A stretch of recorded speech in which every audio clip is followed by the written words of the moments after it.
Hello, I'm Hilary Johnstone. You're watching CBC News Network. We began with breaking news out of Egypt. A fire has ripped through a packed church in Cairo. More than 36 people are known to have died. Rebecca Collard is in Beirut. So, Rebecca, thank you so much for joining us. What is the latest that you're hearing?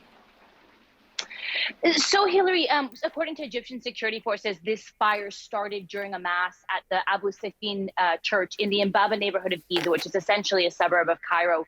And it ripped, and essentially, according to security forces, there was 5,000 people inside the church. Now, if we're looking at these pictures of the church, it looks very small. So, if there were in fact 5,000 people in this church, or even half that number for that matter, you can imagine the sort of stampede that would have erupted. And what we've been hearing from witnesses is that when this fire started, people on the upper floors of the church tried to leave, and that stampede actually is what caused most of the deaths and injuries.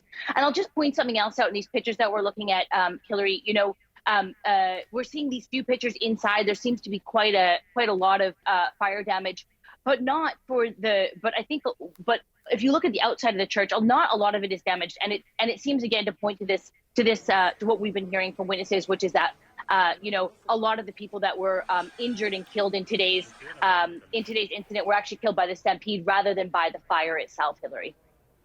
Okay, some pretty tragic details. Rebecca, what more have we learned about the cause of the fire, or the possible cause?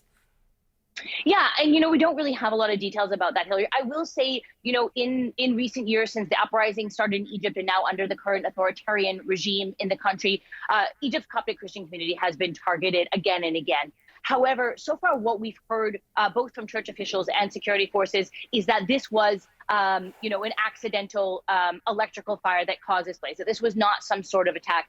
We're really going to have to wait to see over the next few hours and probably the next few days, Hillary, if we get more details about what exactly caused this fire.